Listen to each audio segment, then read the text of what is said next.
This is a practice alarm, so don't. There'll be another one as well. Just keep you on your toes.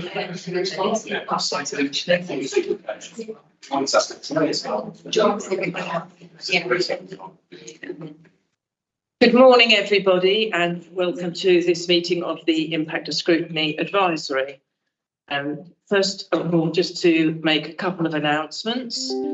The Council will be holding this meeting in person. The meeting will also be broadcast live on the internet and will be recorded and published on the Council's website. All parts of the room can be seen or heard by the camera or microphones, and any members of the press and public present in the committee room at any time during the meeting are likely to be included in the live broadcast. There's no speaker scheduling system in the committee room, so please raise your hand to indicate that you wish to speak. Those members and officers joining on Teams should indicate in the usual way. So we have no substitutions notified, but apologies from Seamus Quilty, and thank you, Richard, for joining us this morning. We have a virtual attendee that you can see on the screen. Welcome, Caroline. So that's Caroline Clapper, Executive Member for Education, Libraries and Lifelong Learning. If you consider you have a disclosable pecuniary interest in any matter to be considered at the meeting, you must declare that interest and must not participate in or vote on that matter unless a dispensation has been granted by the Standards Committee. If you consider you have declarable interest as defined in paragraph 5.3 of the Code of Conduct for members in any matter to be considered at this meeting, you must declare the existence and nature of that interest. If a member has a declarable interest, they should consider whether they should participate in consideration and vote on the matters. And I would like to reinforce as well, just at the beginning of this meeting, that just to remind councillors that the remit of ISAC is to consider the implementation and impact of recommendations. The business of the committee is to establish whether sufficient evidence has been provided to enable members to sign off the recommendation. It is not for us as a committee here to conduct any further scrutiny or engage in ongoing monitoring of the recommendations. So first item is the minutes, and that's to agree the minutes from the meeting on 6th of October 23. I propose the minutes. Is there a seconder? Sunny, thank you. All those in favour who was actually at that meeting? Okay. Thank you. So now to the second item, which is the young people with barriers to employment scrutiny. And I'm delighted to welcome Deborah Barker, Services for Young People and Development Manager, and Tim Edwards also, and Paula Hiscox and Caroline Clapper. So if Fiona Thompson did send her apologies as well, and welcome Mark Watkin as chair of the scrutiny. So if the officers could say anything that they wish to say before we move into the actual items, and then Caroline, if you'd like to make any comments after, and then I'll take comments from Mark Watkin, and then Paul and Mark can have an opportunity at the end of Caroline as well. Thank you. Yeah, just to say thanks for having us back. I don't think we have anything new to update on since the submitted a few weeks ago. So yeah, happy just to take questions. Thank you. Caroline, did you have anything you'd like to add at all on the report or anything else that's relevant?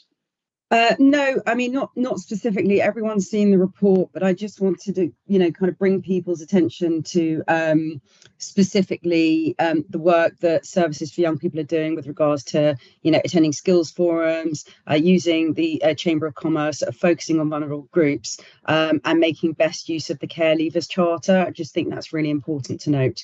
So I'm very happy to listen to the discussion. Thank you. Thank you. Mark? Thank you very much, Fiona. First of all, can I just say it was an honour to be asked to chair this scrutiny. And sometimes you think, are we just going through a process? And sometimes you think, have we made a difference? And I'm very proud to see, and I'll come on to in a moment, that we appear to have made a significant difference. And I want to welcome the response from the officers and what they've done.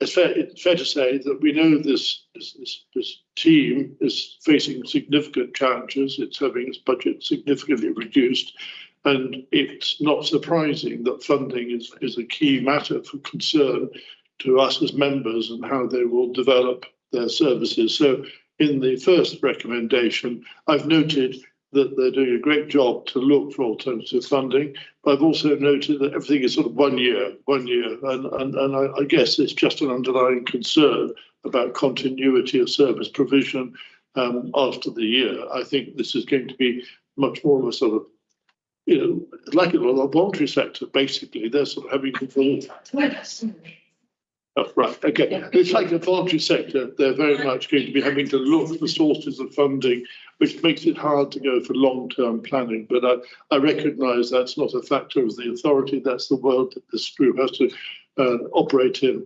I'm really delighted by the fact that the recommendation for the Employment Hub is now taking shape. And it sounds like, to me, a really excellent development. If we can bring the common understanding where employers can come, where the resources are all focused, and then hopefully we'll get plenty of communication and publicity, and it should become a bit of a showcase. I think I see this as being somewhere that is hugely important for the strategic direction going forward. So I just want to say I'm delighted that is being launched fairly shortly. I should have mentioned, by the way, just in passing, and I'm sorry I haven't prepared a speech, so I'm a little bit just taking my thoughts randomly, that we do know there's been some reduction there will be reduction in the centres that the young people will be using, and I know some of the figures quoted here look impressive, but what I meant to ask officers is, are these figures for what they hope to achieve, are these equivalent to what they were doing or are doing at the moment, or are these figures reduced? I mean, just putting numbers in doesn't tell me that those figures are actually higher achieving than they were before. Situation normal, we're managing in spite of challenging circumstances, or are they actually having to accept some reduced things? And maybe officers could make that comment, but I think that's it enough. Basically, delighted with the key message coming through and awareness of the challenges the service has to face. Thank you very much. Thank you, Mark, and thank you for chairing the scrutiny. Would Deborah or Tim like to answer that question, please? Yes, I think inevitably, we are having to make reductions, which does mean somewhat that there will be a reduction in services. But I think what we've tried to do is that with our main young people centres is to keep them open for more days for longer. So these are the places where we'll have more football. And so the intention is that we hopefully will be able to see the numbers of young people that we already do because of those longer opening hours and those centres being in more sort of strategic places. With regards to things like, there are some figures in this report around the projects that we're running because of the external funding. We are bound to a contract there, so we do have to hit those targets. That's what we're aiming to achieve. And I don't know if you've got anything else to add to that, Tim. Yeah, so a few factors around this, if I can, I'll just spend a few minutes. So I've been at some recent Eastern Region meetings with the Department for Education, and so we are, I suppose, if nothing else, in a similar boat to other authorities who on the back of the end of European social funding are in new climates of funding models and how they support noticeably youth unemployment in their areas. The areas have, including in Hertfordshire, seen slight rises in not in education employment training in the 16 to 18 group, for example, regionally, nationally, and statistical neighbours wise. And we've also experienced that, not huge amounts, but there's been slight rises. I always feel with Hertfordshire it's important to realise that year on year, in the 16 to 18 group, as we have in this last year, we have another 1,000 young people now in Hertfordshire. So with that rising youth population at this stage, that shouldn't be disregarded, because of course, if the workforce is the same level on the ground and you've just actually got more people full stop and a higher percentage of youth unemployment, that clearly becomes a stretch, which is why I think the recruitment hub becomes vital. I totally agree with what was just said there, which is I think we have the opportunity with the recruitment hub, not just to do something that can really help and shape residents' views, schools' views and employers' views and give everyone a focus on working in the same direction for the same goal. But I genuinely believe this could be something that not just Hertfordshire can be proud of, but I think it's something that could go further across the Eastern region from colleagues I speak to there. And I've no doubt it could nationally as a real flagship of excellence. But I'd have to put in certain warnings with that. It needs to be backed. The approach in many ways is quite simplistic. We want employers to come to us with opportunities for vulnerable young people, and we want to support them to enable them and train them to enable them to make that happen. Sometimes people with very chaotic lives. We want to work with the schools to ensure that those that come through the schools, before they potentially even face that cliff edge of youth unemployment, can come to a recruitment hub. We want to make sure our own staff, not just in services to young people, but all across the Hertfordshire County Council, HR, directorates, local district councils and suppliers that we work with are all on this same page and promoting it in this way. And here's the risk. The risk is, as we've mentioned, there's lots of different programmes, there's lots of different projects. We've got staff working across, this has happened nationally and has for decades. This isn't a knock at anything now, but we have a situation where we often operate within a theme, carelessness, SEND, youth justice, different areas. And what we find ourselves having within these disciplines, all across the country, maybe beyond, is we have groups of people with the same common cause of trying to progress these young people. But what we then find is duplication of task, of role, of people speaking to employers, of people trying to prepare young people for work in various different ways, in various different places, potentially in a disjointed way, accidentally, with their keenness in doing the task, which is where organisational resourcing, of course, has a golden opportunity. And therefore, the key one I want to bring in today is the fact that there's the national model at the minute of local enterprise partnerships, largely moving within local authority structures. And my plea here, please, is that the Careers and Enterprise Company, which is, if you like, a satellite, which has in the past been built into local enterprise partnerships, now that's coming into the local authority. It would be very strange and very odd for the aspect of the youth people careers within the Careers Enterprise Company to now come into the local authority and not sit within services for young people. But otherwise, we have a bizarre situation, anomaly in Hertfordshire, where we'll have a careers hub, as it's called, in one part of the council, perhaps in an economic department, under skills somewhere, whilst there's a recruitment hub over here, the services young people, yet the career hub's function is to help work with schools and young people and careers, and actually works with a whole plethora of useful, what are known as cornerstone employers, county-wide. So we need to bring these things together. Thank you. Thank you, Tim. We'll go through the recommendations one by one, because what we mustn't do is start reopening scrutiny, and we need to sign off recommendations here and decide if we're happy with those. So I know to Sandy and Simon, you've both indicated to speak, but if we go through the recommendations one by one, and then we can take the questions relating to those, if that's all right with everybody. So you've all got the first recommendation in front of you, or do you want me to read that one out?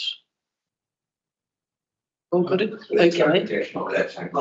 Yes. So, yeah, okay. So any comments or questions on those particular items, Sandy? Yeah, I just had one question, and I think I read it and couldn't find it again in the report. Oh, was helpful.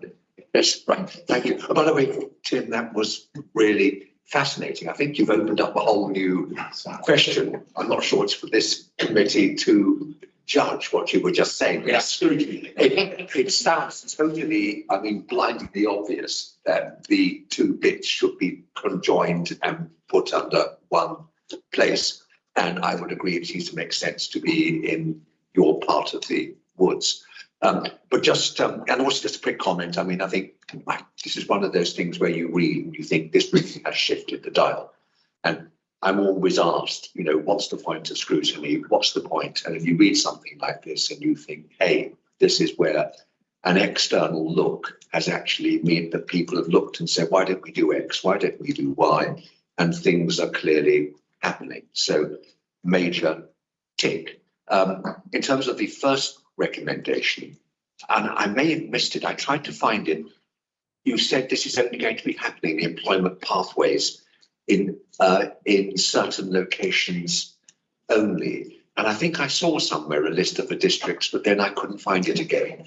Why is it only in certain locations? And what are the grounds for that? And what are the problems with that not being countywide? Well, that funding, the NEAT funding comes from government, and it used to come directly to us as the county council. But for whatever reason, it was determined that that funding would only be distributed for a year, whereas it used to be about 3 or 4 years, I think, and that it would go to district councils. So it's kind of bypass us this time. So we've had to work really hard with our district council colleagues to talk to them about how expert we are in this area, and they've always received these services from us. So if you provide us with that funding, commission us, then we will deliver a service. Unfortunately, there were 2.5 districts who decided they didn't want to do that. So How on earth can half a district decide? well, the half district have decided excuse me, to pilot something of their own to see if they could actually do this stuff as a district. So they're doing a bit of a hybrid, some of their own, some of ours. And would you remind me which those 2.5 districts? Yes, they are. So the half is Hertsmere, and the other 2 are East Herts and Three Rivers. Thank you.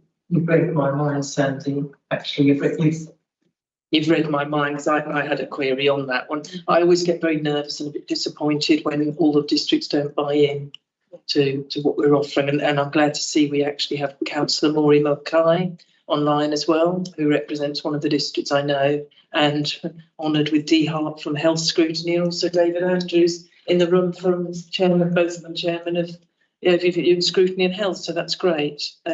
But thank you for that. It's a pity, but I've just add a bit to that. Is that okay?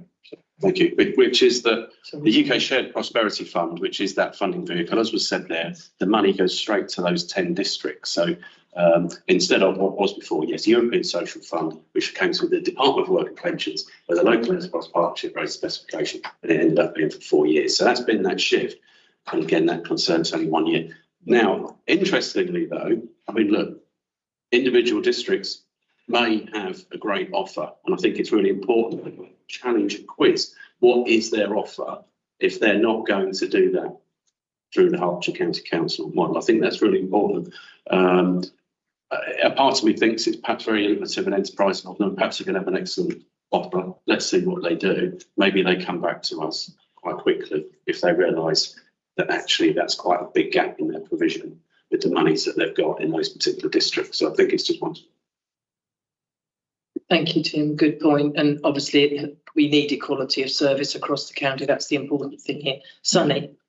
Thank you, Chair. Half of it was answered by Tim, but the question I had was, is the question around funding, do they want to keep that funding and not share it, and hence they don't want to be part of it? Or is it because although they're looking at something generally themselves, who then oversees what they're offering meets what we hear, or the overall authority would say, yes, that's meeting the guidelines that we think you should have in place? Yeah, Richard had the same question, so interested in the answer on that one.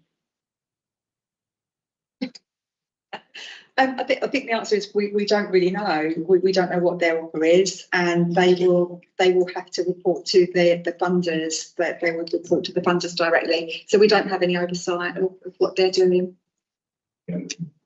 Thank you. Caroline, I don't know whether you're going to come in on this point before I take Richard.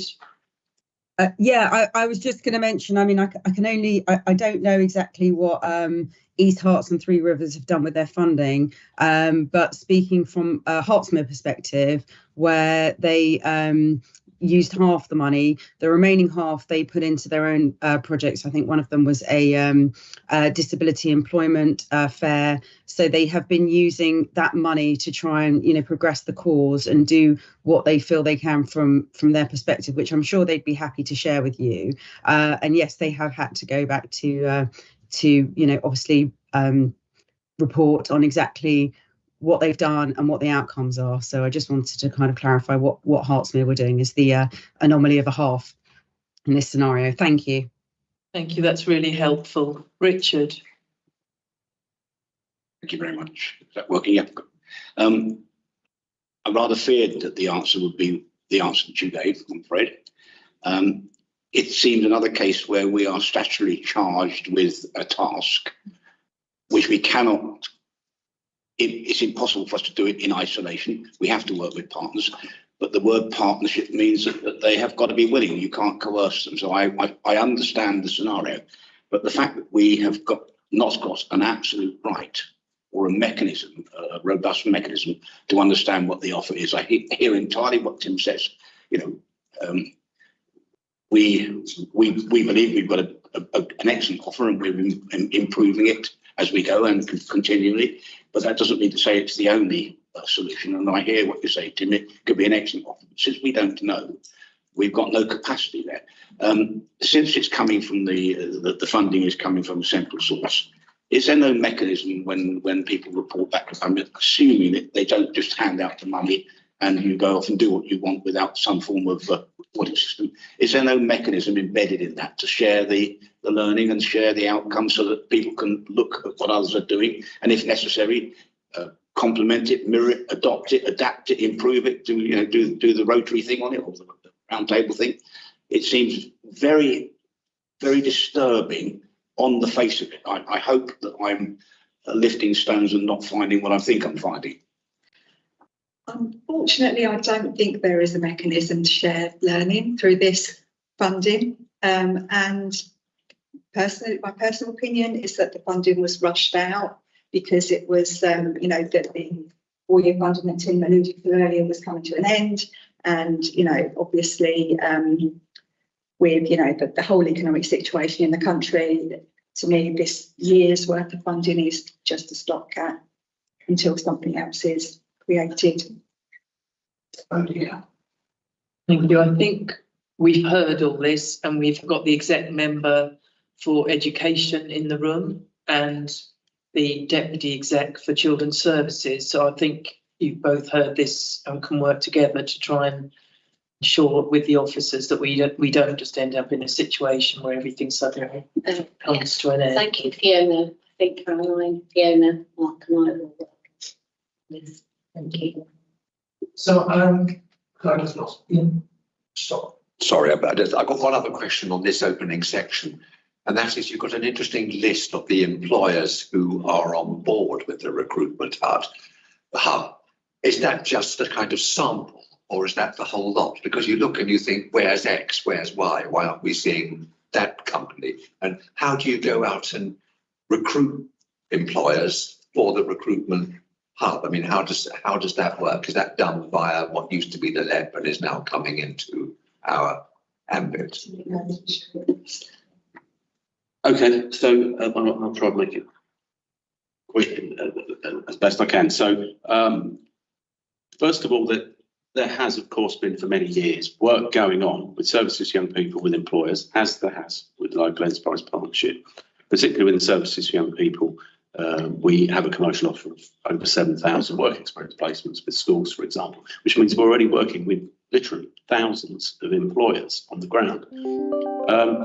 And likewise, the Local Enterprise Partnership works with some employers, careers enterprise company program, hence that merger suggestion. So work is already going on and we're already working with a number of employers. So in many ways, on this front, if you consider this almost ideology of a recruitment hub as a vision, an umbrella term to bring those component parts together. So we are already working with many employers, which just becomes part of the recruitment hub. And the beauty of the quick wins of the recruitment hub approach is that many of the component parts are already in place. It needs a rebrand in such ways, and that's the quick gains. But for it to then significantly make a difference for young people's lives in the future, yes, we need to do more business development with more employers around the needs of young people and match to their needs. And therefore, we need that central data set, who those young people are, where they are, and what they want to do, and have involved conversations with employers about how we're really going to make that difference and how schools are going to tell us about those young people in the first place to ensure that skills pipeline. So I think that is a sample list, is the answer to your question, of large-scale employers that are keen to work with vulnerable young people, want to do so. But in the same way as those employers have kind of found out from the various programs we've done over the years, we want to make all employers aware of exactly that we're open for business to work with vulnerable young people. We need their help to do so. And the recruitment hub gives us that facade, that umbrella, that vision, and that ideology to enable it. Thank you. So reading through the recommendations, employment pathways, does everybody agree that that's set to commence 1st of April? I personally don't believe that there isn't anything the officers haven't done and the portfolio holders haven't done on this to try and make a difference and to sign the request off that we wanted. We've identified where there could be a problem. That's been taken on board, but that actually wasn't part of this exactly. So is everybody happy that we sign off employment pathways? Yes. Yeah. And then the second one, pathways to success 24. Yeah.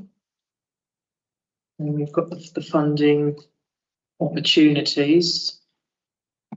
Again, these look to me, some of them have already commenced in December 23, January 24. So in my view, that's a positive, and the impact on citizens is to be implemented by the 1st of April.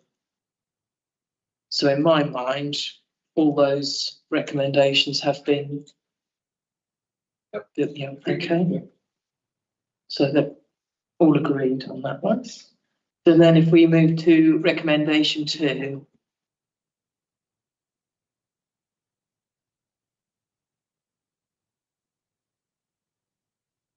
Yeah, I mean, it covers the hub issue. We've got some of the right, yeah, April, again, 1st of April, so sunny. Okay. I just wanted to understand when we, in the yes, with development to roll out, what does that actually mean? Is it what development, i.e. to develop services to meet those recommendations? So officers, when they're preparing this report with the executive member, they're encouraged to say yes or no and not ongoing. So I think what the officers in this instance have done with Tony, with Caroline, is actually to try and make sure that you've got all of that story. So they're saying yes, and it's precisely what Fiona is saying. The detail is giving you the assurance that that development is in train and is structured in such a way that it's not on the back of a fact packet. It's actually being well thought through and alongside the recommendations made by the scrutiny. I think it's just a bit of extra detail for you. Sorry, then just to supplement to that then. So in that development over the next year, in a year's time when we come back to do this, could there be a possibility that some of the things that identify saying actually we either couldn't do this or it wasn't applicable, we have to do something else? So the purpose of Isaac is not to do ongoing monitoring of that nature, because that cross-cuts with panel. And I think that's why Caroline and Paula were at pains to say that this is going to be continuing panel business. What you're interested in is, are you given sufficient assurance that the recommendations are being taken seriously by the portfolio holders and the officers have got a grip on what needs to be done? And that's what you're teasing out at the moment, in the way that you've done with recommendation 1 very effectively, would be my view. Thank you. Sandy, did you say those? Just one. on this one. I mean, what comes through from this so much is that prevention is better than cure.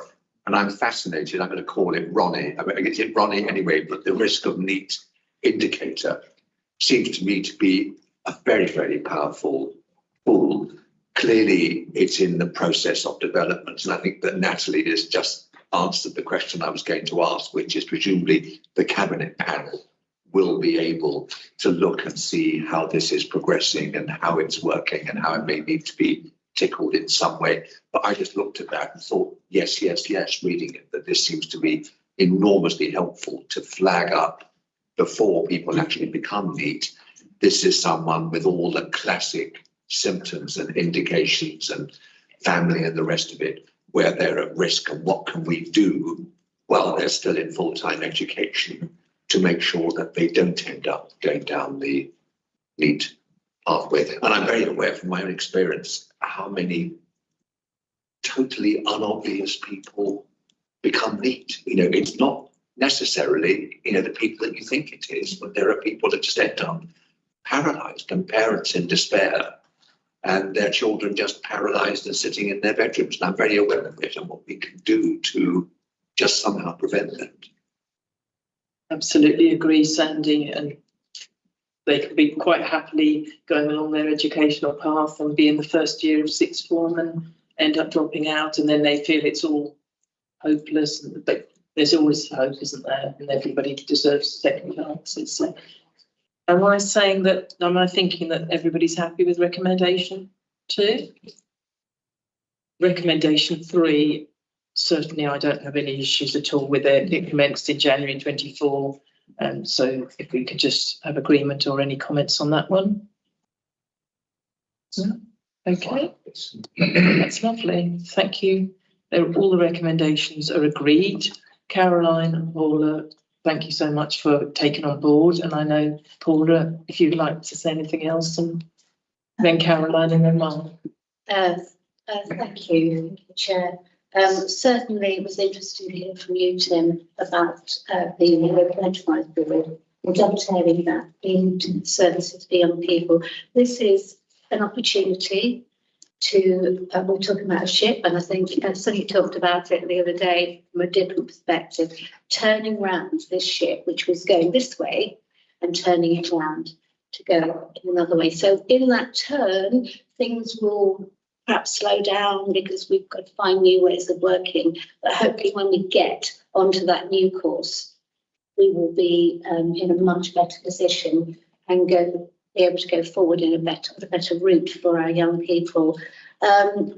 I too was concerned, and I asked that question when we were having a briefing about the fact that the district councils and borough councils are some are opting out, and it's that level of scrutiny then, because they're all our young people. And I'm not quite sure where we can go on that, but maybe we need to have further discussions. And also, another point was about central data. So glad we're getting that central data. And Mark and I looked at one another, because believe you me, that will be tracked at panel and scrutinised, and so very, very clear about that. I would just want to say also how fortunate we are to have such amazing officers in services for young people and the whole of education and children's services, and that their dedication to our young people and their ability to be innovative and embrace change is I can't say the word now, but anyway, it's really outstanding, because there's been a lot of change, and they have risen to the challenge very well. And COVID has changed the pattern of our lives, you know, from job interviews being online, form filling being online, to many people working from home. And that's a lot of barriers for our young people who might not have the facilities to do online interviews and to do online applications, also working from home if they're sitting in their bed sick. So that's where services for young people and the support is so important, that they can go into a room at one of the centres and do an online interview. And when they come out, someone, as we all do, we go, oh, that was terrible. And there's someone there saying, no, you did that right, you know, and boost up that level of confidence to go on to either a second interview or another interview. And I think it's also important to mention the acute rise in adolescent mental health. That is post-COVID. We've seen that, and that's where the children often don't want to come out of the bedroom, whatever. So I know that services for young people are working with that on a high level. So all these areas affect our young people, and especially those most vulnerable, such as our children in care and care leavers, who often lack that continued support that many of us take for granted. And I was talking to the officers earlier and say, my daughter's changing jobs, still rings me, I won't tell you how she is, for support and advice and just someone to speak to. And that's what Service for Young People gives them, because they just know someone's got their back. And it's just that phone call to say, okay, now where are you going to move on to? So I'm pleased to see that the support will be present through our Pathways to Success programme. Our use of our young people centres as dedicated employment hubs, that's a wonderful opportunity. We've already talked about branding, putting it on the front so that employers know and see what we're trying to achieve. And I knew working with district and borough councils, you know, there's a lot of potential there. To work together and support our young people not in education, training or employment. And as a corporate parent, I want the same continued support for all our young people. And it's unfortunate that the EU grants are finished, but our skilled officers are already replacing the funding streams. And just yesterday, Herts County Council secured funding from overtime. Just yeah, okay. So that's basically what I want to say. But I did also want to make the point just that there will be a full report coming on this to the children's panel. And so this is an ongoing piece of work. So thank you very much.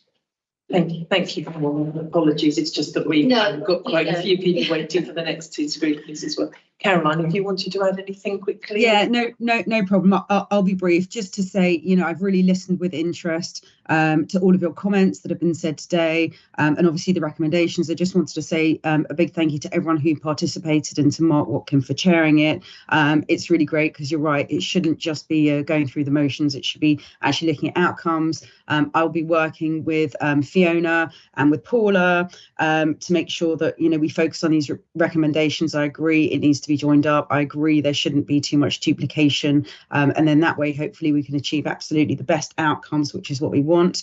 And just at the end, I wanted to thank all of the officers, and particularly Peter Hosier, who does such a great job with Services for Young People. He's had to deal with a huge redesign this year, which has taken up a lot of his time and energy. And I know that he wants to achieve all of the best outcomes for young people. So I just wanted to say that. Thank you very much, Fiona. Thanks. Thank you, Caroline. Mark, if you have any additional. Well, first of all, delighted, April, you're saying response. Right, and I just think it's worth pointing out that with Hertsmere and Three Rivers and Sorry. and my community in Watford is bounded by this, and I'd like to clarify. I know this is probably not time for here, but our children are educated at schools in Hertfordshire, in Hertsmere, and in Rickmansworth, which is Three Rivers. So it worries me that the children of Watford, you know, where are they getting that? They're getting multiple messages coming to them from three different types of support, which I just think is crazy. I have to say, you know, this is a classic case where you want a consistent across this authority. We talk in district council, oh, that big brother, the county. I think this is a great one for cabinet, isn't it, to bring up there because it obviously is an issue. I just read it, but anyway, other than that, I'm delighted by the outcome. Thank you very much for supporting what we've done, and particularly thank you to the officers for what they've returned and delivered today. It's been superb. Thank you, and thank you for chairing. Thank you, Paula, Caroline, and Tim and Deborah for coming today. Really valuable information, and look forward to seeing all the good work in Cabinet panel. very quickly, I just wanted to thank members for their engagement with this, and you've all been really enthusiastic, and really, thanks for your ongoing support as well. Kind words, very lovely. Thank you. Thank you. Working together. We've now moved on to item 3. Apologies, it's running slightly late at the moment, but we'll catch up, no doubt. So now, women's safety, and delighted to welcome Katie Thornton and your colleague, if maybe you can introduce, and also Stella Nash, who chaired this scrutiny. Yes, thank you, everybody. So my name is Katie Bolton.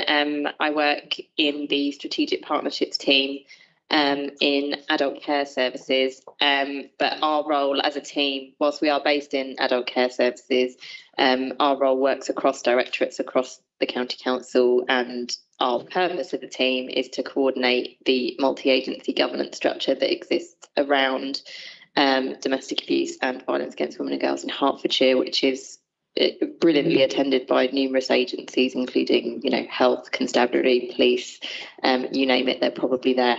And then I'd just like to introduce my colleague, Holly Burton, who is supporting the Hertfordshire Domestic Abuse and VAUG Partnerships, VAUG subgroup from within our team, and is doing a lot of work that we'll be talking about here today. Obviously, because this is kind of reflecting work that's being conducted as a partnership, and it's all very fast moving, there's a lot happening. Could I just clarify, Chair, what sort of information would be useful to sort of go over here? Because obviously there's quite a lot in the report, but I'm happy to sort of provide as much or as little as needed. Well, obviously the report is very detailed. Just if there was anything you wanted to highlight out of it, but most of the recommendations that were suggested do seem to have been addressed in the report. I think there was probably one which, as we go through, Sure, there may be a query on, which was number 3. Yes, but I think it's probably best as we go along, if we get the queries then, unless there's anything you particularly want to highlight now. Sure, that's fine. And there are 1 or 2 things included in this report that new development since the scrutiny itself, just evidencing how fast everything is moving. And apologies, I have got a bit of a cold, so I might sound a little bit rapey. So I'll start with the first recommendation in that case, which I'll keep brief, and then Holly has a couple. Katie, no, we go through the so if there's anything as an overall highlight that you just wanted to give prior to going into the recommendations, then there will be queries that come out through. No, that is fine. I know we had a couple of questions sort of that Natalie shared with us ahead of time. Would it be useful to answer those now, or no? No, fine. It's just easier for the officers as well to manage it if we do recommendation by recommendation. So Stella, if there was anything you wanted to add at all as a highlight, and then I'm sure there'll be questions as we go through. According to this, what I'd like to say is what a privilege it was to chair this scrutiny of violence against women and girls, and what a good day to be able to present to you on International Women's Day, to be able to talk about this further. I go with Katie. The recommendations I fully support. This is ongoing work that will never ever stop. As you break through one barrier, you find something else. What I'd like to support is the work that our officers have done in creating and moving towards what we call a one-stop shop, which is in the recommendations. And just for some clarity from a person who's not an officer, is what this means is the questions that were asked were, so it happens. Where do we go? What do we do? Who do we see? And what we've managed to do now is get rid of that vagueness, that the person has somewhere to go, knows, and we need to work on this, that the door, there is a one front door that opens up for any victim of abuse. And just to also to emphasise that VAUG is more than domestic abuse, it's violence against women and girls. And as was in the news in the last 24 hours with Sarah Everard, that is an example of what should never, ever have happened. So my delight is in that we are absolutely breaking down barriers, going through things, support all of this, and the work, as I said, will never stop. Going forward, going to look at ethnic minorities and people of disabilities. We studied yesterday in Scrutiny with the older residents with dementia. And again, the subject is so vast, so wide. There will always be something to do there. So complete support to the team. I'd also like just the moment to say an enormous hug and thank you to the two victims that presented, one privately to us and one who came to the scrutiny and gave her put her heart on the line for us. She showed amazing courage to do that. But through her, with thanks to her, by illuminating the past, we're able to make and help to change the future. And I will complete there. Thank you, officers. Thank you, Stella. So looking at the first recommendation, Sandy. Just one question. I found this extraordinarily. I'm good on this. I've found this really interesting. I think your last sentence, illuminating the past, helps us change the future. And I think the importance of hearing the victims' voice as well. I think that's really, really important. I was fascinated by the concept of community champions. I wasn't sure how this is being promoted and publicised, because I can think of a number of people in my division where I just sit and think, those are the people that I would actually say, you should go and do this training and you'd be brilliant. And then you're out there and you're mixing it and you're always, visible and online and involved in this and that. So how is that being promoted? I'm just intrigued by that. Yes, we have sort of regular recruitment drives for community champions. We've actually got a new task and finish group to look at more ways we can do that, particularly with groups that we know face those additional barriers to getting support, and what organisations exist that are already working with those communities, so that we can start to get a real expansion of community champions. I think Holly's got a bit of information about how many we've got already, which isn't included in the report. And if that's all right, it might be quite beneficial to include here. So, Holly. Thank you. Rather than, we can't reopen the scrutiny here. This is the thing, but would there be training for members as well? Yes, absolutely. So that is something that we were discussing just yesterday, actually, at the scrutiny for domestic abuse and older people. So we're currently working with the Safeguarding Board to develop an offer, and the council's White Ribbon Steering Group, which is chaired by Chris Badger as the Exec Director for Adult Care. Thank you. It's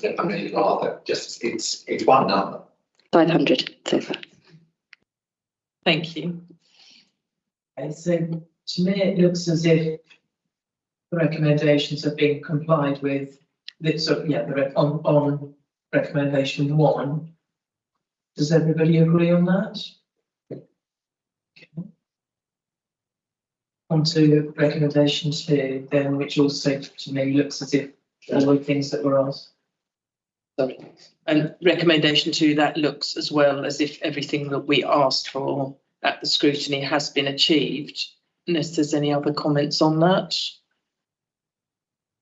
Sandy.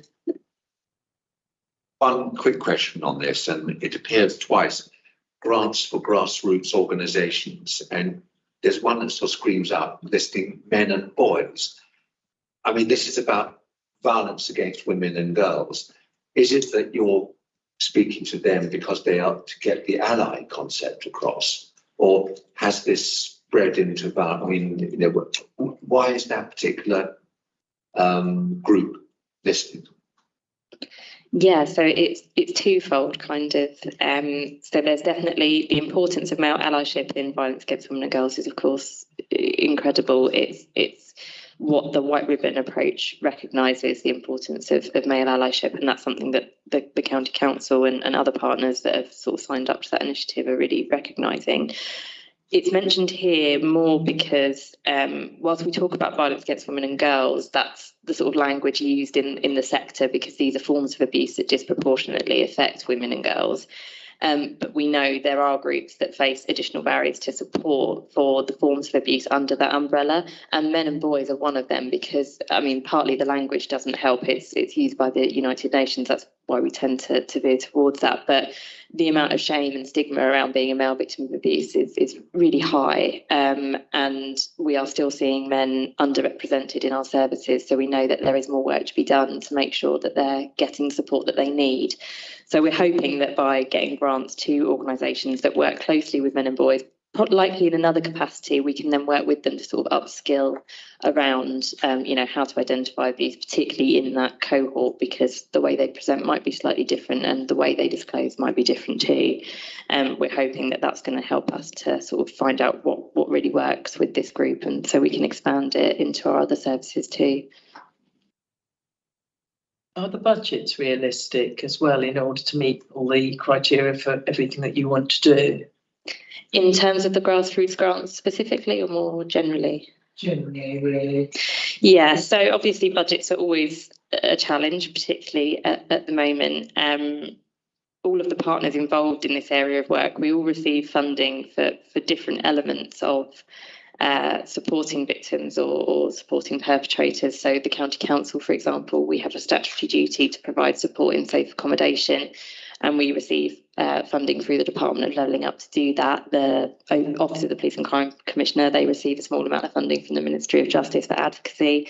So the reason the partnership approach to this is important is because it means that we can all get together, look at our respective funding pots and think about how best can we use those, particularly because a lot of the funding received is for victims when they hit that point of crisis rather than any of that preventative work that happens beforehand. So all of us as agencies are looking at our budgets and the best way we can use those to try and get support in at the earliest opportunity, because we all know prevention's better than cure.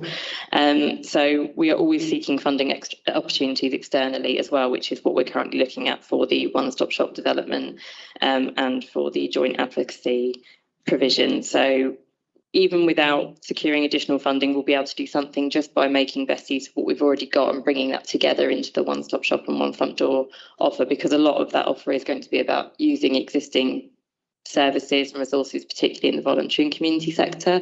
But of course, budgets are always going to be a challenge, particularly in terms of advocacy provision, because we need far more than I think we'll ever be able to fund, even from our grants. Thank you. So are we happy to agree recommendation to Sunny? Sorry. Sorry, yeah, just a bit small clarification, and I don't know whether yourself or Kate can understand it. With regards to grants for grassroots organisations, you've identified the marginal groups, and obviously ethnic minorities are in there. I just want to clarify, because from yesterday we heard about the travelling community. So does travelling community come under ethnic minority groups, or is that separate, or should it be a separate one that we identify, as you discussed yesterday, where you said they're actually a much hidden group? It's definitely a separate one. Again, it's when we look at services and we do obviously equalities impact assessments for all our services. There are some things that sort of don't neatly fall under those 10 protected characteristics in the Equalities Act. And I think this group, for numerous reasons, would fall into multiple sort of characteristics. So we tend to look at the literature around the vulnerable sector for this, when we're looking at victims and survivors that will face those additional barriers. So we're not solely led by that Equalities Act and those 10 characteristics. It's about the research on, with victims and survivors in these groups and what they experience. So yeah, it's a very long list of victims that face those additional barriers. It's because there's so many aspects of identity that can create those barriers and make it more difficult for them to get support or to find a service that they feel will meet their needs rather than the general population. So thank you. Okay, happy with that recommendation? Yeah. Okay, so moving on to recommendation 3, which I think isn't quite as straightforward as the others, and there are some concerns around here. Maybe Katie, if you'd like to explain on that, if anyone's got any specific questions first. very unusual blank nose. Yes, yeah, absolutely. So this is an area that we know is very difficult in terms of violence against women and girls, and is somewhere where we know that there isn't a lot of data that is collected. So within the VORG subgroup, which has been developed, this is one of our key objectives that we're currently working on. And within all the agencies that do attend, we are collating all the information together on what types of violence against women and girls data is collected. So looking at unabased abuse, FGM, forced marriage, and as part of that, we're hoping to then identify where the gaps in data is, or where it's not, where maybe one service is collecting more data better than the others, and so that we can have it so that it all coordinates together. And I think that's the important thing to note, is that there are some forms of law where we have a lot of data because we commission services for them. So we have very rigorous processes and data collection processes for those services. And a lot of those services are commissioned in partnership with other organisations. That means we're building that really robust repository. But there are some forms of VORG where it's very difficult to collect the data because they're very hidden forms of VORG, particularly around female genital mutilation and forced marriage. So I think what we'll start to see is we begin to raise awareness of these different forms. Will go hand in hand with the work that Holly and the VORG subgroup are doing around what data is collected, because once people are more aware of it, we'll start to see the increase in reporting. So the two kind of go hand in hand. So, and I think, as was highlighted in the scrutiny yesterday on older people and domestic abuse, all agencies have different systems for data collection, and this is by far the biggest challenge, and one that is a national challenge and that we won't be able to overcome. The only thing we can do is look at ways we can share information as a partnership, which we do already through evaluation of our strategy. So yeah, work is continuing, but it's one of those ones that's not going to be a terribly quick fix. Holly? Thank you. Yeah, you're right. We talked about the data yesterday, and there's a lot collected. So I was wondering, instead of a blank no, it does seem that work is being done. Yeah. Should that not come under, maybe, as per the last scrutiny, as a development? I personally feel that no is a bit harsh in this one. It's a development, and I'm sure we'll hear more of it as time goes on. So we have three options then: either that we ask for it in 3 months or 6 months, or that we ask for some information.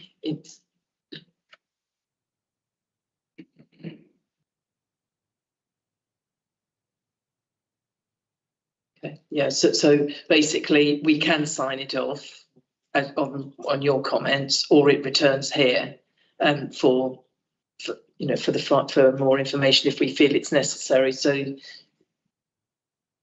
Sandy. The other way of looking at it is, basically you can see that there's work in progress, but we're not allowed to put that on here. But presumably this goes back to panel in some way. So is it just that we can make a comment as ISAC that we presume that this will be brought back to panel as better measurements are come up with? It's clearly not the officer's fault. It's clearly a systemic issue to do with agencies across the whole country, and the fact that all of them are looking at this in different ways, or simply not necessarily recording. Is what comes across to me, is that people are going and getting treated. It's not necessarily being picked up that this is under this category. No, that's my take on it as well. Natalie will explain in more detail, but I think we've either got to sign it off or ask for it to come back. But Natalie can confirm. I think the previous one, you were given assurance that the portfolio members were picking it up, because there is additional work to what was being described in the response to the recommendations. I think that Sunny's view relating this particular recommendation back to the scrutiny review you've just heard about, actually on that basis you can view the response that you've been given, and actually you're given evidence within that response that it isn't just something that Holly is saying where thinking about doing this in the future. She's already articulated that the subgroup is working together with the partners to bring that data together to verify the quality of it and actually the robustness for then informing other strategies and ways of working with elements of the community. Katie then followed that on by taking it back to board level, and again the focus on data and ensuring that that's underpinning the strategies that they make. So I would suggest you are in the position, if you wished, you could sign it off. Otherwise, it needs to come. I think it needs to come back here. Richard. Yes, thank you, Chairman. Yes, You're on. oh, yeah, thank you. Yeah, I think I echo Sunny's position here. I mean, it's clearly no is a very harsh sort of epithet, isn't it? Work has started, and yet it's slow in progress because of the difficulties, which is understandable. But I think this is a matter for the panel to monitor its progress. It's clear to me, having read very carefully twice the recommendation, that there has been a reaction to it. The fact that that reaction hasn't achieved the outcomes that are wanted at this stage in time is because clearly it's a developmental process. So I think my instinct would be to say, yep, they've noted it, they're acting on it, goes back to the panel to monitor progress. Sunny wants to come back as well. I tend to agree actually with everything that's been said. We can certainly relay the information to the exec member and deputy exec member for this particular panel. But Sunny, did you want to say anything? Yeah, I defer to my more learned colleagues here. What I don't actually want is to say, can you have back in 6 months' time? Yeah. They've obviously got lots of work to do, and I'd much rather they it's seen in its entirety in the fullest of time. So I'm happy to sign off the recommendation. Okay, agreed. Yeah. With just a notification, obviously, so that the exec members are aware. Yes. So recommendation 4, again, I don't have any issues with this. I don't know whether anybody else does, but my recommendation would be that we could sign this one off if everyone agrees. Yeah. Okay. So, I don't know, Katie and Holly, whether you wish to add anything at all, but thank you so much for all the information. And we have signed all the recommendations off. Stella, did you want to comment at all before we close this item? No further comments. This subject to line. Lovely. Thank you for all the work you're doing on this. It's really appreciated. It's really important. No, and thank you we've really seen, particularly over the last 18 months, a real increase in awareness, and those that don't know as much are saying, we don't know as much, but please can you come and talk to us and give us that training and awareness. And that's just, it's so good to see across the whole organisation, officers, members, and across the partnership. So yeah, it's just thank you. Thank you. And we look forward to the members training coming forward as well. Thank you. You're very welcome to stay for the rest of the meeting. I totally understand that you've probably got. We're just going to have a quick pause before the next item, which is the annual patient experience scrutiny. 5 minutes.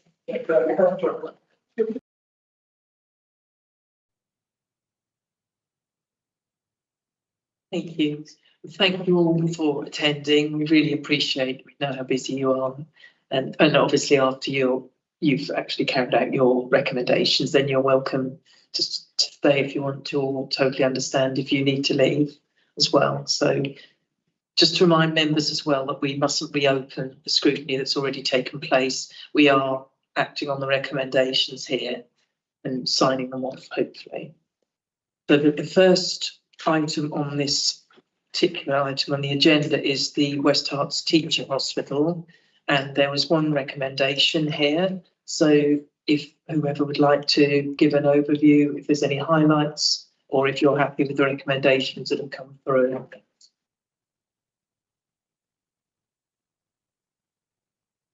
Thank you. Yes. Fine. Sorry, just to introduce myself, I'm not Matthew Coates. Matthew just formally wanted to lodge his apologies for this meeting. Unfortunately, he has a clash with a MP visit to the site, which was prearranged. So his apologies for that, but obviously we are very keen to fully engage with the process. I'm Toby, I'm the Chief Strategy and Collaboration Officer for West Herts Teaching Hospital Trust, and here Kelly is our Chief Nurse representing the Trust today. The specific item that we were asked to talk to today was related to the Trust's financial position. So if it's okay, Chair, I wanted to just give a couple of minutes run through a bit of further detail on exactly what's happening across the organisation, and also to give an opportunity for Kelly to describe that in a bit more detail with relation to some of the kind of live work that we're doing at the moment in the Trust. So if that sounds okay, I was just going to run through a couple of things. So as you will all be aware, the NHS as a whole is experiencing significant financial challenges through this financial year. It's well publicised, and this ICS, I'm sure colleagues will agree, is no different in relation to that. There are a couple of factors that I think it's worth describing in a bit more detail. So pay cost inflation for us has contributed about £22.5 million across medical nursing and non-clinical pay costs. Part of that is about premiums on things like agency staffing, which we're doing a lot of work on, and Kelly will say more about the impact of industrial action, and of course the necessity of us covering those vacancies during industrial action periods, but also things like enhanced care and surge costs. There's huge operational pressures across the system at the moment, and that means on occasion we have to staff additional bed capacity across the organisation to meet some of that demand. So in line with a lot of trusts during the pandemic, we had to grow our workforce pretty quickly in order to manage some of those pressures. And in line with what I think is the national average, we increased our overall staff base by about 15%. At the time, this was funded by one-off costs and subsidies provided by government, which no longer exist. And what we're now doing is working through how we right-size our workforce in line with the funding envelope that we've got, and that will take a period of time to get us back in line again. Inflation is another key factor for us. As you will know, it peaked nationally at about 11% in October. That has a significant impact on the overall, especially non-pay costs for the organisation, and we had about £15 million cost pressure related to inflation, and that accounts for things like drugs and clinical and non-clinical supplies. And the other thing, I mentioned this briefly already, but the impact of strike action is significant. That's obviously continued over the course of this week. I think nationally, even as of January, they thought that had about £1.5 billion worth of impact across the NHS. So we're not immune to that, and obviously that will apply elsewhere as well. So a couple of things I wanted to say about how we're managing some of these pressures. So obviously, really importantly, first and foremost, we're here to provide care to our patients in West Hertfordshire, and we, off the back of the pandemic, have a significant elective backlog that we're working through as a system, as other partners are too. We've gone from... Is that an echo? I'll keep going. We've gone from being at roughly 82% of our pre-pandemic activity levels last year to reaching 100% of pre-pandemic levels this year, thanks to the huge efforts of teams across the organisation. So starting to work through the significant elective backlog we've got, and that's contributed about £8 million of additional income for the Trust, which is obviously really important. We've made good headway on delivering some efficiencies. So we've delivered £12 million of efficiencies over the course of this financial year against an initial plan of 16 million, so roughly 75% of that. And we've made a lot of progress as well on workforce controls, linked to my earlier point, especially focused on eliminating agency spend across the organisation. A couple more things I'd just like to say before I pass on to Kelly, if that's okay. It's really important that we are starting to shift the emphasis on finance to looking at this from a system perspective. So whilst we are forecasting a financial deficit for this year, the system as a whole is forecasting a surplus, and we're hoping that across the system that we can get to an overall balanced position for this financial year. And that's really important in terms of how we start to work together recognising that this is about how we make best use of taxpayers' money. It's not necessarily about just the financial performance for individual organisations within the system. So I wanted to give a couple of brief examples of that, and then perhaps pass to Kelly to give some examples of work we've done on agency staffing. So we've expanded our virtual hospital model over the course of this year. Really good example of where we're providing better care for patients at a reduced overall cost to the system, and also significantly reducing the demand on our very limited bed base, especially down at Watford General Hospital. Virtual hospital plays a big role in that. As of today, I think we've got just over 60 patients that would otherwise be in a hospital bed from our step down pathways, and we tend to have at least another 30 or 40 on what we call the step up pathways, which is run in partnership with CLCH as our community trust. We're expanding all of our patient portal, which means that we make greater use of telephone and video appointments, so we reduce the need for patients travelling, and also that allows us to up our productivity on outpatient appointments. Linked to that, we're reducing unnecessary follow-ups through patient-initiated follow-ups, which empowers patients to be able to get in touch with us if they need follow-ups, rather than assuming that we have to bring everybody back in all the time. And the final thing I wanted to mention is, and a lot of this is about partnership working across the system, we've done a huge amount of work with the ambulance service across the patch, where two things I'll pull out. One is that we're working with a community provider to what's called pulling patients off the stack, which means as patients call 999, the community service has access to the patients who've called 999. They're able to identify patients that they can see in the community rather than them coming into hospital. We've gone from having about 2 a day doing that 6 months ago to having 10 patients a day in the local patch that are being rerouted via community services rather than turning up at Watford General. Has a big impact on pressures on the trust and spend. And the second thing is we're using video assessments with our stroke team to be able to provide video consultations for paramedics at the point that they go out to see somebody that's had a query stroke. And again, it reduces the amount of time that people have to be conveyed into hospital, reduces pressure on the trust, and improves the financial performance of the system. So hopefully that's some practical system-focused examples on how we're working together. Kelly, I don't know if you wanted to say a few things about, sorry, you're right next to me, on the work that we're doing to reduce agency spend as a trust. Yeah, of course I will. So I've been in the organisation for about 7 months as their chief nurse, and I've brought lots of things actually, even from my time in working in East and North over to West Herts. One of the things is rigour around agency spend. So every morning we meet, we have got new processes in place where when they identify that they need more staff, how do we move people safely? How do we make sure that we're not just going out to agency because when we rag rate it, if we're at a green level on some of the wards, how can we move staff around to make it safe everywhere, but not have to go out for agency? So in our hard to reach areas, so paediatrics, ITU and theatres in particular, we do still have agency spend, but in all of our other areas, we now have no agency in West Herts. We do bank, but we are reducing bank dramatically by putting in these new processes, and the senior nurses having complete oversight on a daily basis. We've saved a significant amount of money over the last 4 months, and we hope to finish the year with even more savings. I think the other thing that we've done over the last 7 months is look at flow, look at our surge beds. So we have dramatically reduced our surge beds. We're down to roughly 24 up to 32 max. At one point, the Christmas before, we did hit 117. So by reducing this, it means we need less staff, but we're flowing patients through the hospital. They're getting to the right place at the right time. But it is having a real impact on the finances. We've also introduced lots of measures around the hospital in terms of enhanced care.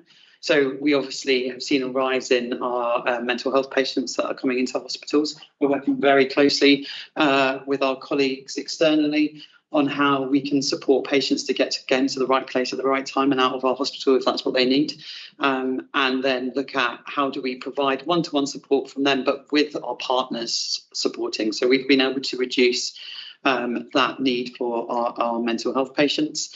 And we're hoping that that partnership working is going to lead to more efficiencies, but actually, ultimately, the patients getting to again in the right place at the right time. So there's lots of things going on. We have seen great outputs from it, and we're going to continue. And it's being headed up by me, so it's having that senior rigor. And over the month of March, till we go to the end of our financial year, I'm going to be supporting the ED department, AAU, EAU, even further to make sure that, again, the patients are moving and flowing through our hospital, but we are making sure that we're not overspending in areas that we don't need to. So there's lots of stuff.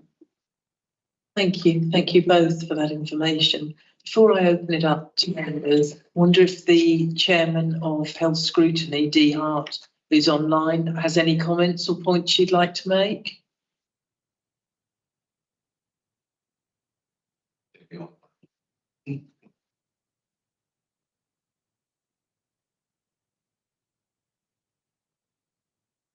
Okay, Sunny, obviously the key thing here is the efficiency savings in the recommendation. Yeah, of course.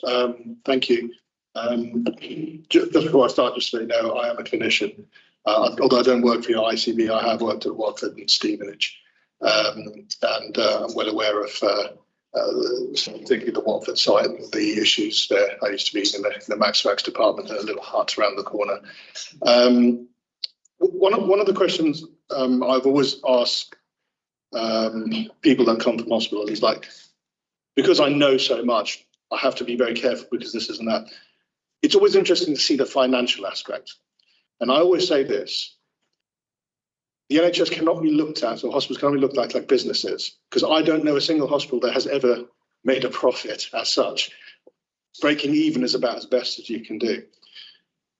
And clearly you've done these efficiency savings. Now, there's always the worry that efficiency savings has an impact because, let's face it, staffing is your biggest cost, more or less. That can be, that the safety aspect can be a little bit affected. But you have mitigated against that because you've commented on it, and looking at your last CQC rating, a lot better than it was when I was there. But realistically, let's talk just purely in the finances. Will you ever realistically break even? Because the hospital is not going to close if you don't break even, or if you return another loss. The pressures are always going to be on yourselves to deliver. The only people who ever care about the cost of the hospitals is actually you guys. When I order something, I never really think about the cost of it. I just go, yeah, I just want it and I get it. So, I don't have a problem with the recommendation or that, but realistically, we'd love to hear from you. Just very briefly, you put all these measures in, but you still may not actually achieve it financially, and then where you go from that.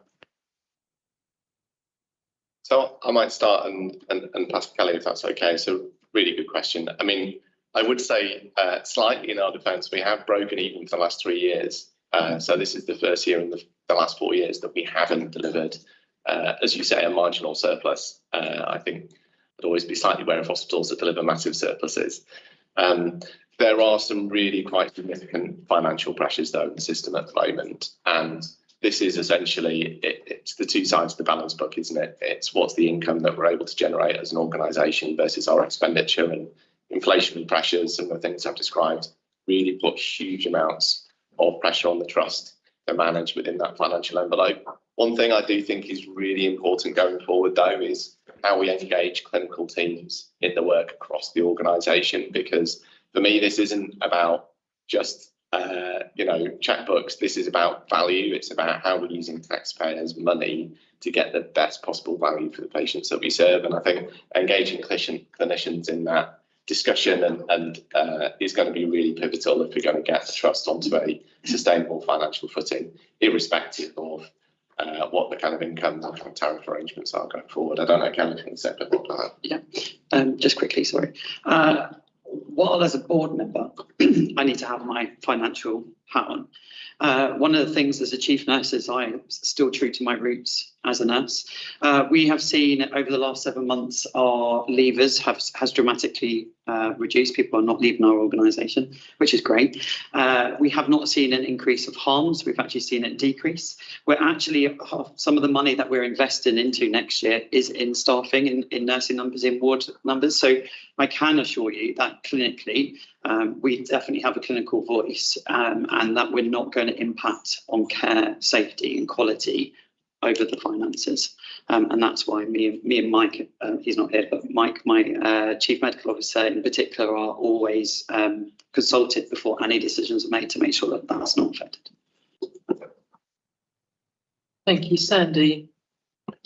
Yes, I think I'm the only councillor here from your patch because I'm St Albans, and so it is actually because there's always been an air of crisis, frankly, around West Herts Trust as long as I've been an elected member of this authority, and there is a sense that actually it is coming under a more even keel. So I'm very grateful for that, and I'm sure that my residents are as well. I mean, you use the phrase right sizing the workforce, and we're going through that here at County Hall as well. As you know, anyone that's dependent on public funding is just being crucified by what's happened with inflation and the fact that the income we're getting has not been allowed to keep up.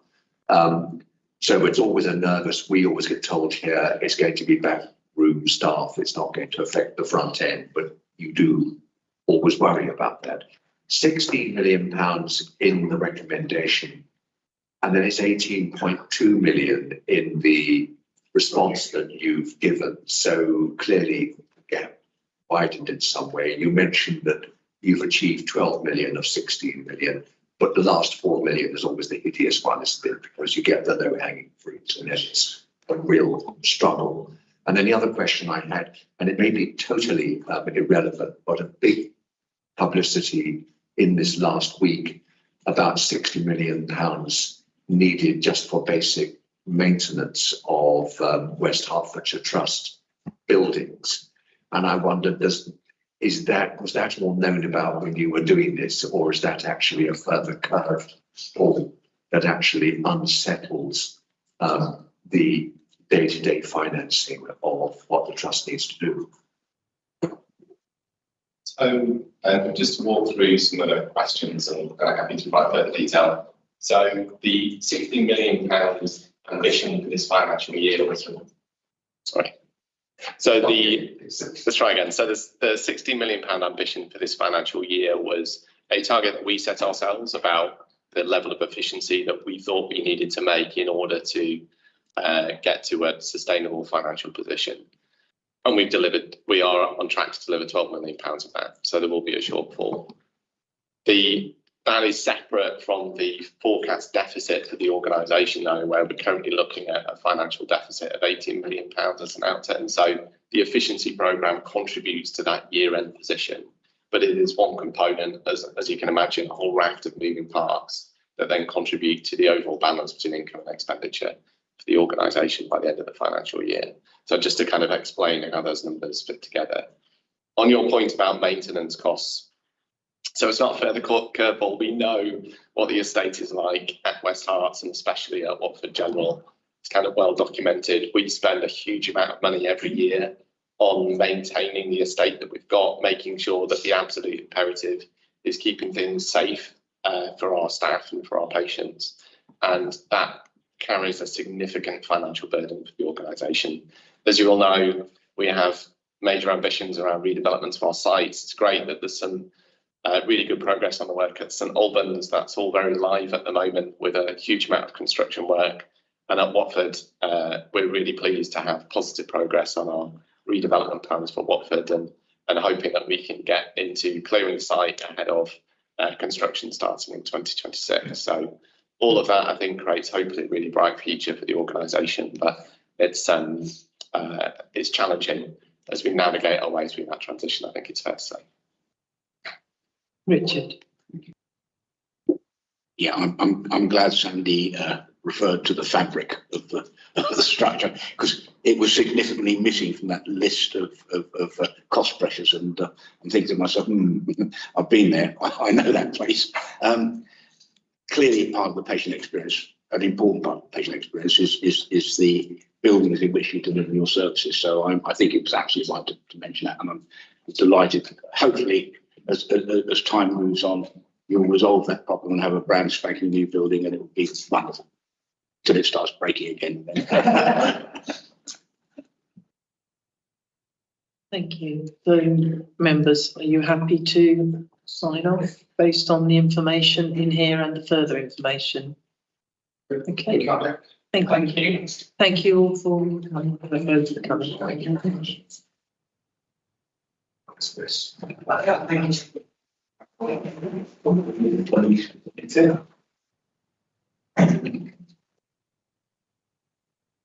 So if we now move to Eastern North Herts NHS Trust, and there was one recommendation again for yourself. So maybe if you could just give some highlights on anything that isn't in the report that you might want to add to, or if you wanted to highlight anything particular in the report, that would be really good. Okay, thank you. So firstly, could I just introduce my colleague Roxana, not Adam as the sign would suggest. Roxana is a consultant surgeon and also the clinical lead on our digital programme, and Kevin is our director of improvement, as the tag says. So the recommendation was obviously around the availability of records within different care settings. The ICS started a programme around about 3 years ago to build a shared care record between all of the provider organisations within Herts and West Essex, and that programme has progressed really well. The majority of providers now, in fact all of the providers within Herts and West Essex, are connected to that shared care record, and we all input data into that depending on our level of digital maturity. So, you know, from an acute perspective at Eastern North Herts, we submit any letters that go to the patients, radiology results, pathology results, some of the patient's notes, they all go into this record, and wherever a clinician is within Herts and West Essex, they're able to access that, and it's pushed to them. So if I was to go into a record in a GP surgery, it would come and say there is other information about this patient, and I could go and look at that information. So that is available today, and that will be an ongoing project and will continue to build. We've also started connecting to other ICSs, so we've now got a gateway into BLMK, so that information will then get shared into Bedfordshire Trust, for example, Bedfordshire GP practices, all under information governance. So we're taking that into account. From an Eastern North Herts perspective, is that we have got a myriad of systems at the moment, electronic patient record systems. Some areas are fairly developed. Our ED department, for example, is paperless. We've got a significant amount of technology now sitting within our surgery area, but relatively disjointed, and we've just signed a contract to bring that into a single enterprise solution. So by the first phase, by June 2025, we'll have joined those systems up, and then by June 2026, we will have migrated all of our services across onto a single electronic patient record, away from the myriad of systems that we've got. So if I stop there, I think there were some other elements, Kevin, that you wanted to pick up on. Hello everyone, yes, I'm Kevin O'Hart, I'm the Director of Improvement at the Trust. So Mark sort of just talked a bit about some of the digital enablement and how that can contribute towards this really important area. But I think sort of from my perspective, there's so much stuff that can be done just within internal services and pathways and how they are currently designed or evolve over the course of time to better support this. And I think for context, we need to just recognise and remember, you know, the internal market within the NHS over the last 20 years and how that has made organisations work. And now in the last few years, how we're seeking for people to work in a much more collaborative and partnership way. And a significant amount of organisational development work has been undertaken between partners, both at place and in the system, to develop and encourage those relationships and the natural benefits that will bring between the different services and the different providers. We're not, you know, starting from an empty baseline here, and there's one or two examples that we put into our response. But when you look at some of the long-term conditions and some of our existing specialties, and there are so many examples already, from diabetes and endocrinology, respiratory services in the community, the acute-led integrated respiratory service, renal services, and I could go on. There's a long list of examples of services and pathways involving community, primary and acute providers already working together in a way where they are trying to very much improve and increase the multidisciplinary working and lots of need for sort of single point of contact, single point of access services. So the amount of trade-offs in giving the same kind of information is very much reduced. I think the last time I was at Scrutiny Committee, we spent a bit of time talking about, for example, the initiatives for hospital at home and the developmental work we are doing as part of that with HCT and other partners for integrated heart failure services. And again, it's examples of how all of the different partners are coming together and coalescing around new models of care based on patient need and identified diagnosis pathways, and seeking to ensure that there's much more collaboration and joined up holistic management of those patients and their needs. I think there's other opportunities that we've reflected in our feedback around the work in integrated neighbourhood teams. Obviously, there's a bit of an overarching position that Michael talked through from the ICS perspective.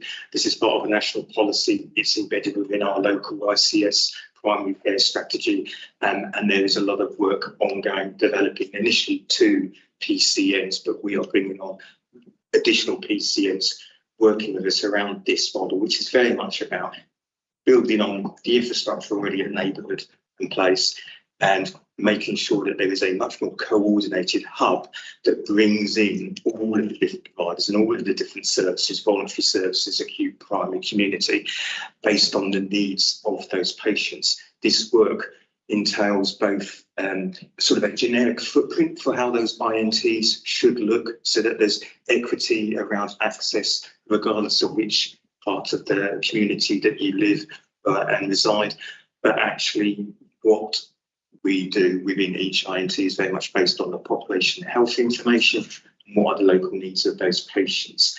And that work is ongoing and will progress.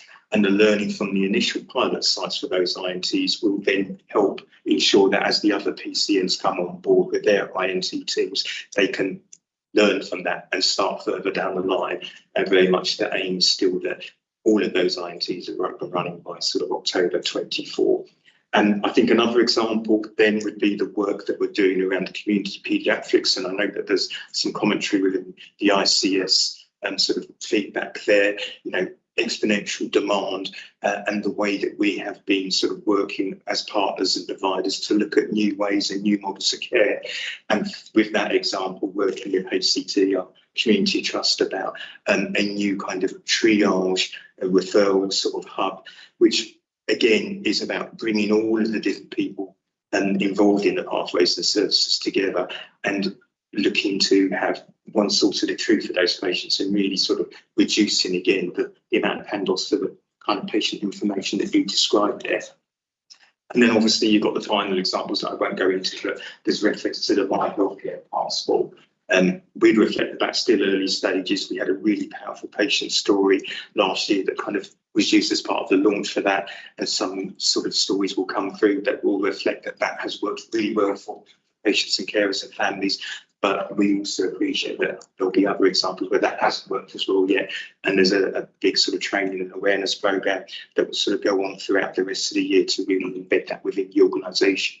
At the same time, we're now looking at something that's much more generic around a digital passport for all patient discharges, which should bring together in a very sort of holistic sort of activities of daily living sort of place, a sort of one cohesive, coordinated document that encapsulates all of the needs of that patient on discharge. So that again, as a way of communicating in a holistic way, all of that wider information on discharge.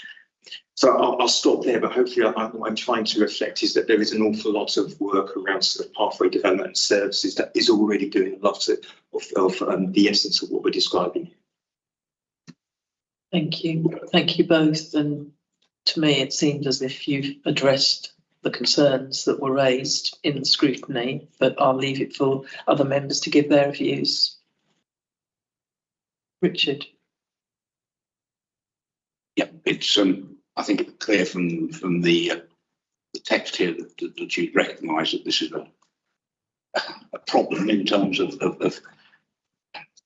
time for both the patients and their carers, but as importantly, of course, for the clinicians who have got to go through this process to understand. And I fully accept why they have to understand. It's vital that you don't miss anything. But it looks to me as if you're going a long way down the road to addressing it, and that's I'm sure that future health scrutinies will be asking you to bring evidence as to how it's actually performed.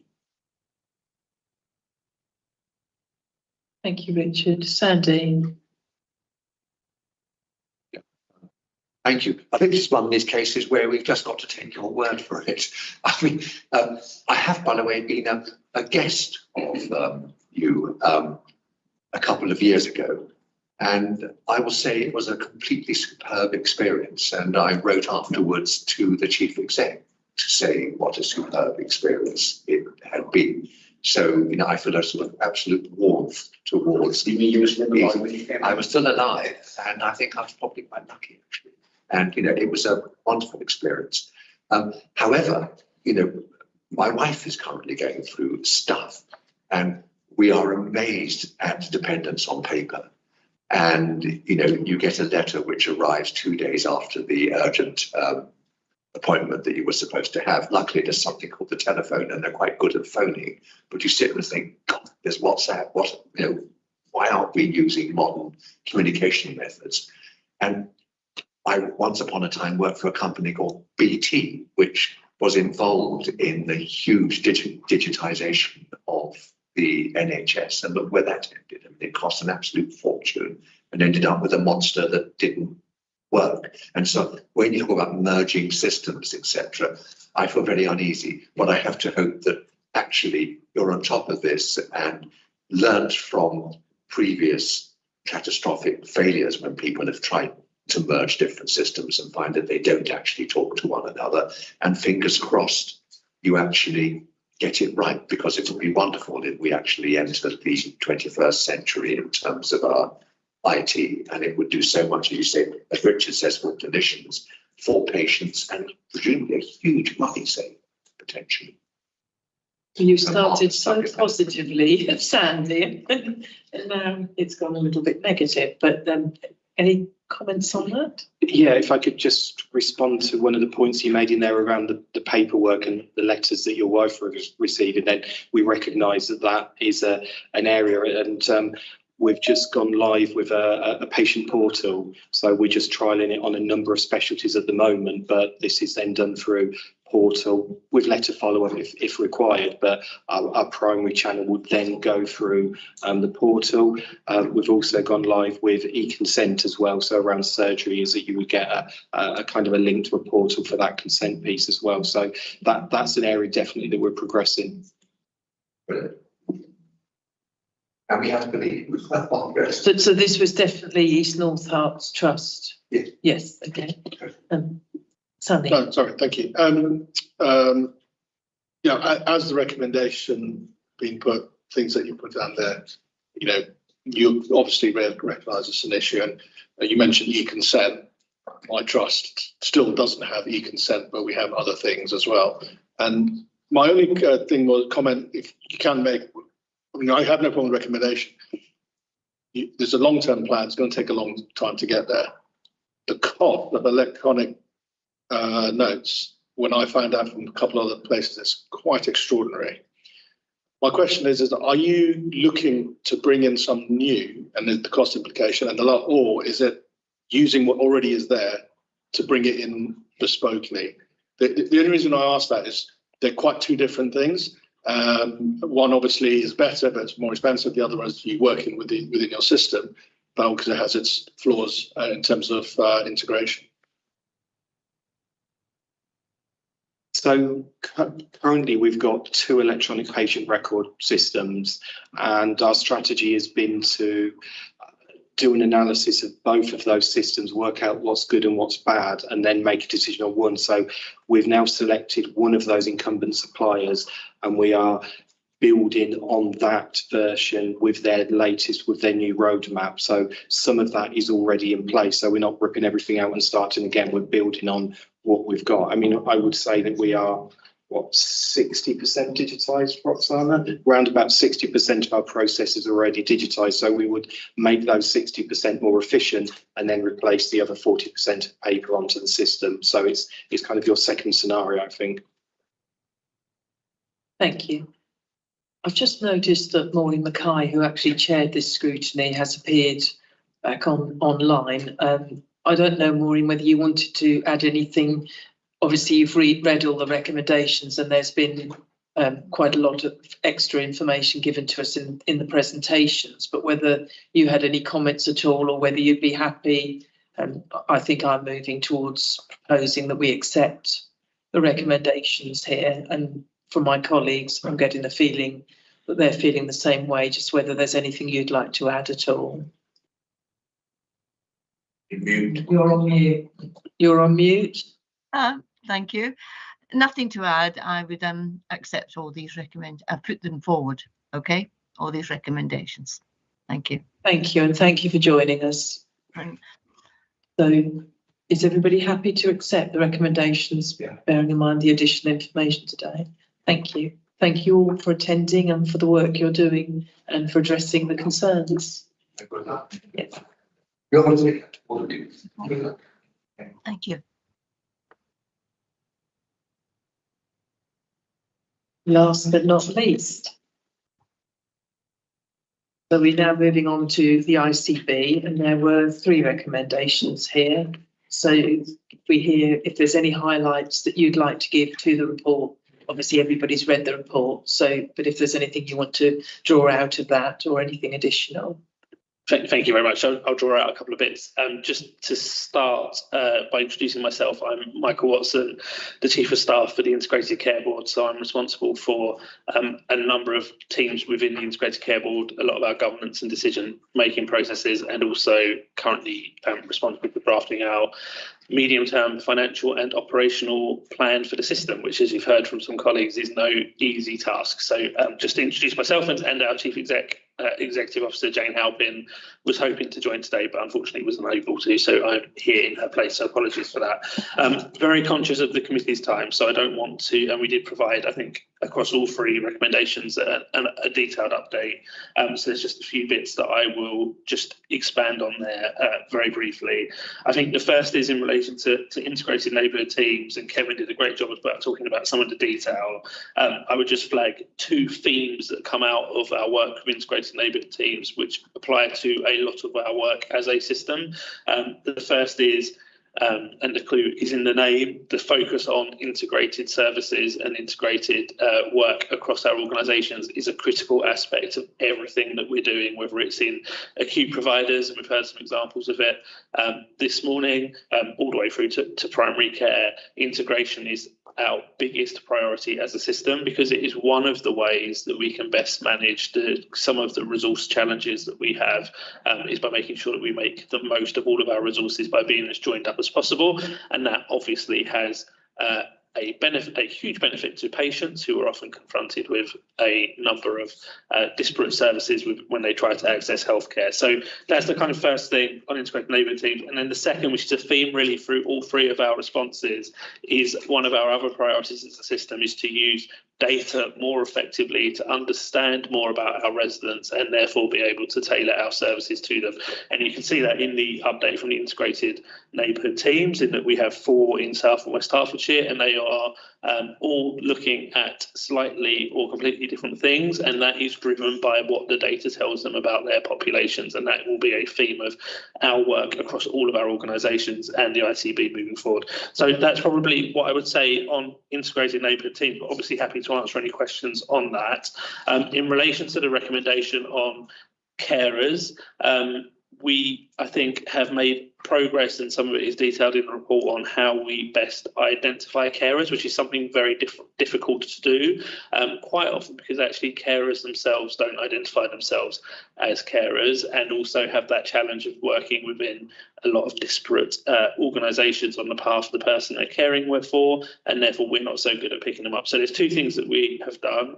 First is that use of data to understand what the profile of the carers that we actually do know about that are registered is, to see if there are things that we can then use to try to detect other carers out there that are accessing our services. And there are some examples of that. So, for example, unfortunately, we know from our registered carers that they are considerably more likely to be suffering from depression than non-carers, and so we are testing with those that we know in our system who are having treatment for depression, whether they are also carers as well, and there are other examples of that in the report. And then the second is the great work that's happened at East and North Herts, which we are working to and have not yet achieved, but we are working with our other providers to expand across the system to ensure that we are identifying carers within providers, and that is a big step change.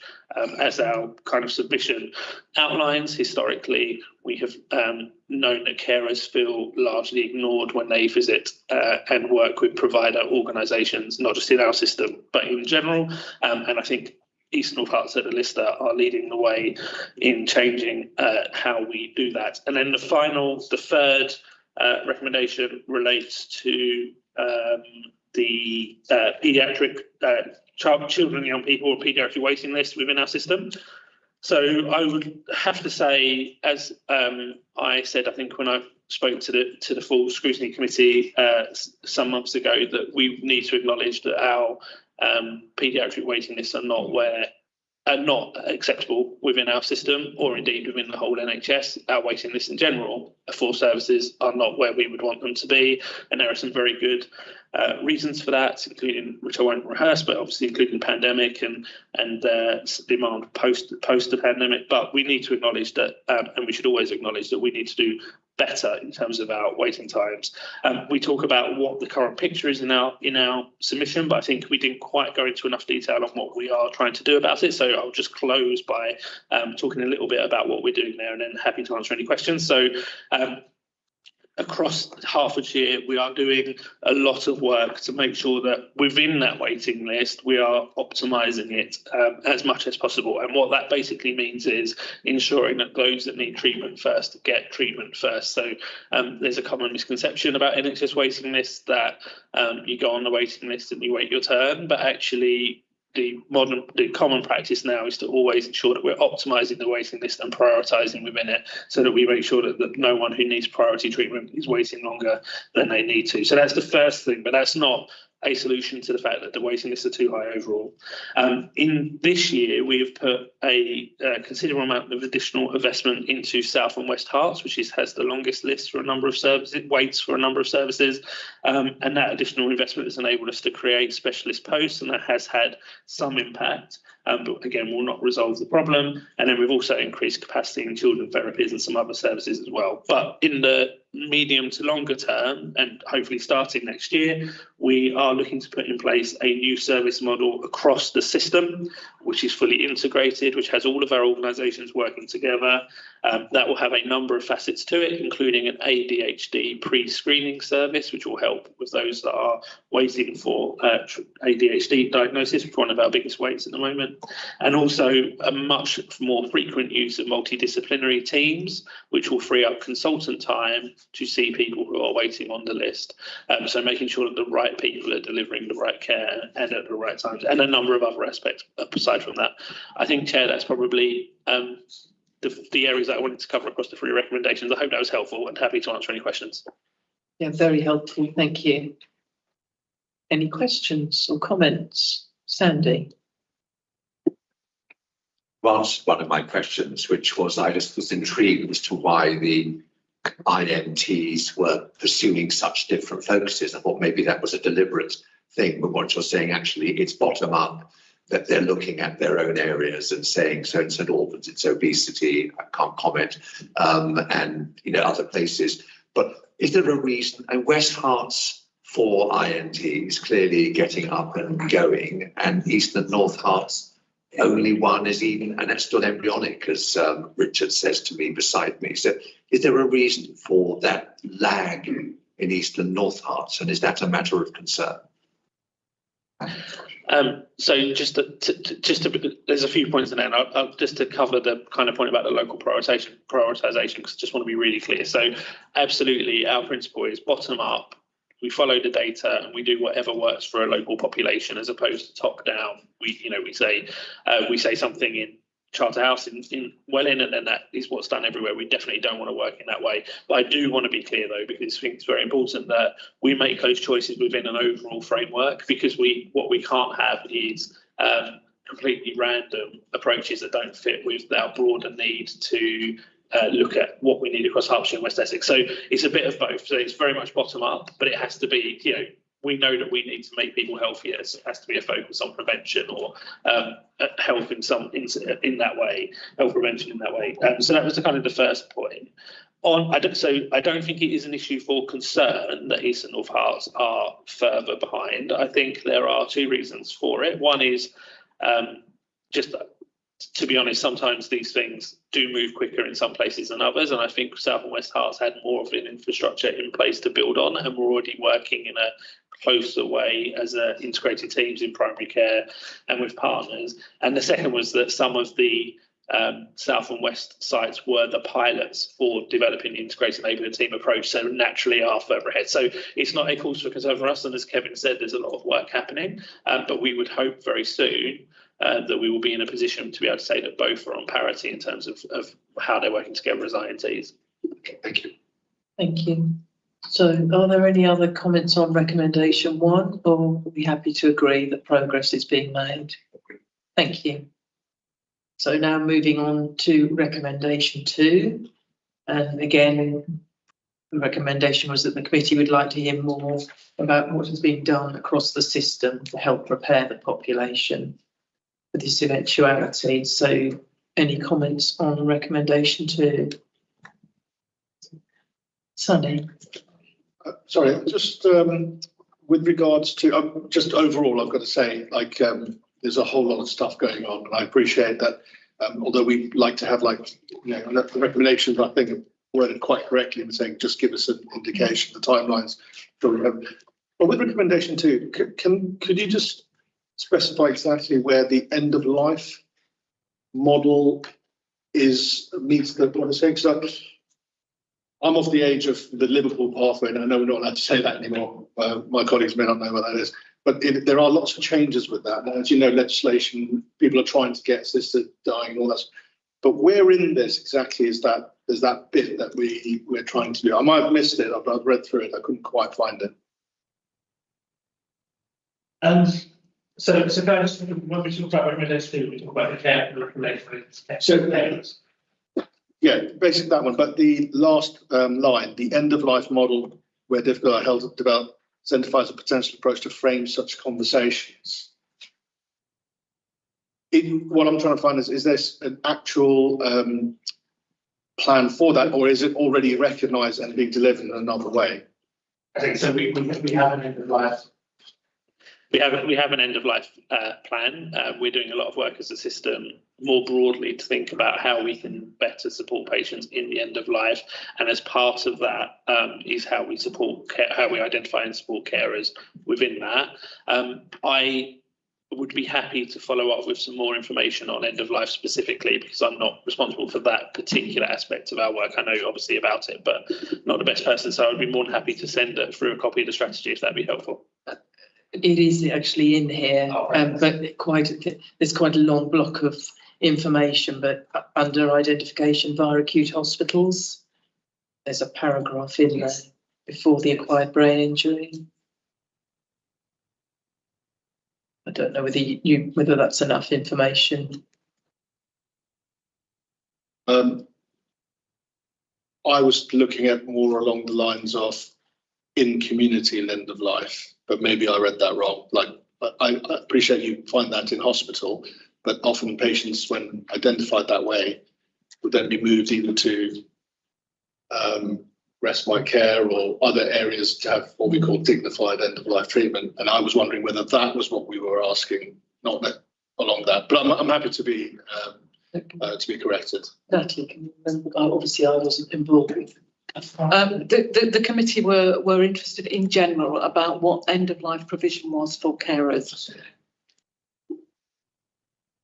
So the question is, are we happy that the information in here and the information that we've been given is enough to sign the recommendation off? Sandy? Yeah, I mean, totally happy. I just want to make the comment of 2 words of pots and kettles, because I think we also need to look to ourselves and adult care and just make sure that we as an authority are addressing the issues of carers as well. You read this and you could almost transpose it and think about, where our services work. And clearly a lot is is happening. But I'm happy to sign this off. I just wanted to make that observation. No, that's grateful for that. And obviously it does mention partnership working and the carers in Herts, and which is again is embedded in the Hertfordshire County Council where there's representatives as well. So I'd like to think that is happening, but I'm sure Michael's taken on board the comments moving forward.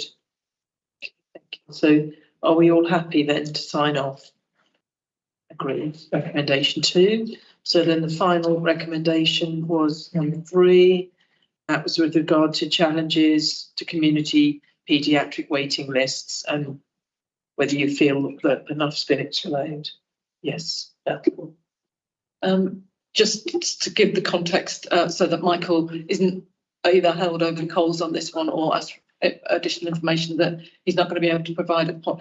I can assure Isaac members that HSC is keeping a very close eye on the paediatrics waiting list, including the issues around audiology at East and North. Thank you, Natalie. Yeah, because I must confess, this is the one that I felt very queasy about, and about the yes, which when you read the actual report, it doesn't feel like a yes, really. And I can understand why Health Scrutiny wants to keep a handle on this. And I think all of us who are members have residents who are at their wits' end about delays with paediatric care and their children being seen, and we know sort of delays for particular therapies or just lack of the availability of therapies are wholly inadequate. So I must confess, this is the one that I really do feel uncomfortable about signing off, but maybe the answer is that it is going back to Health Scrutiny, and so we as a Impact Scrutiny Advisory Committee can say yes, but it is yes because it is being looked at on a continuing basis by HSC. I'm being advised that we can note that if we want to sign it off, we can note that your concerns and also what we've been told by the officer. Richard. Throughout my political life, I've refused to sit on a panel or anything, pretending I understand fully what's going on. If I don't understand what's fully going on, I'm not going to change at this late stage. Number 3, in essence, requests an ICS-wide response. And I'm not entirely sure that the responses that I've read in here actually indicate that there is an ICS-wide response in preparation. Am I right or wrong? Happy to come back on that. So we've tried in the response, both in what we've sent in writing and what I've provided today, to cover both South and West Herts and East and North Herts, which is obviously the 2 parts of Hertfordshire within our system. And in that sense, we've given an ICS response. There's obviously West Essex as well. We've not provided information on that because obviously less relevant for the committee. I think the assurance I would try and give the councillor is that this is one of the most significant concerns we have in terms of service, is that we know we need to recover post the pandemic. And we, as I said, we are moving into a new service model, which is ICS wide and involving all of our organisations. So we are moving from a position where we still have separate waiting lists for organisations. And so therefore, we've tried to cover the whole system, but it will still feel like individual organisations within that system, but moving to a place where we will have one ICS care model, service model for this area, in which it will be more integrated and a truly system approach. But I think we are doing what we can as a system at the moment, but we're trying to make sure we're more integrated moving forward. Sammy. I'm just going to turn, thank you for that. I was going to turn to Natalie here, just for some guidance. What is the implication of us saying yes, but having notes? Because one of the things that always worries me in these sort of things, that if we say yes to something, we don't want it to then come back and say, well, you signed it off and so ahead and go. So if we were to sign this off, even though the reservations have been, we have on the side on doing that. What does it actually mean? What is the implication of it? And how do we then, are we assured that further down the line, these are looked at and scrutinised better, as it were? Just a reminder that it won't be the first time the committee has done that. It's done it for both HSC and OSC, where it has signed something off and it has been minuted that it's been signed off because it is being referred back to the parent committee for further consideration. Thank you. And I know that this was nowhere within your remit, but just to reinforce again that there is another trust, the Cambridge and Peterborough, or well, ICB, now that when these scrutinies are done, again, this is nowhere your fault, but just to reinforce that that obviously hasn't been included, but it's still part of Hertfordshire. And I know it's part of Cambridge and Peterborough, but when the scrutinies are carried out, I think that needs to be, it's obviously not within our remit here now because we're not opening scrutiny, but that should all be considered when the scrutinies take place.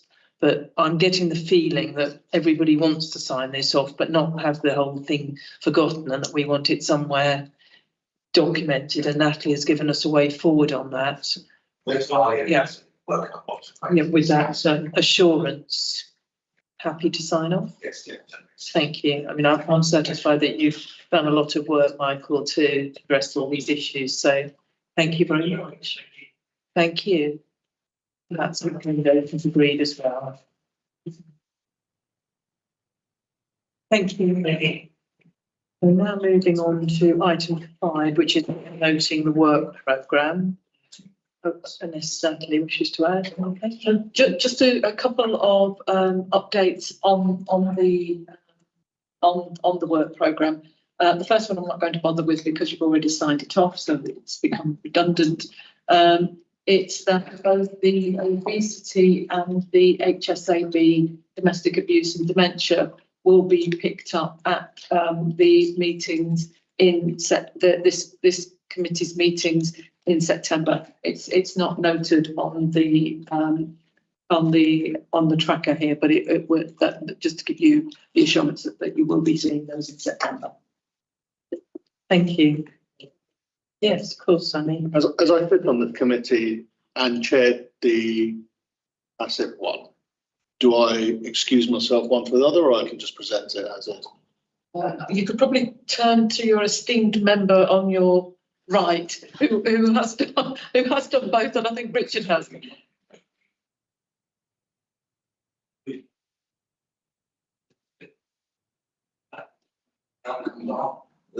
You, or you walk up to that side of the that's section. Okay, we might do something. Thank you. So we'll resolve that obviously before the next meeting. Thank you. And thank you for chairing it, Sunny. So that now the date of the future meetings is 14th of June 24 is our next meeting. Item 7, other part 1 business, and we don't have any other part 1 business. So just to thank all the members and Richard for stepping in as well, and the officers, Natalie and Carly, for their guidance, and Deborah for turning up from the press, and David Andrews for sitting with us through the whole meeting. Thank you.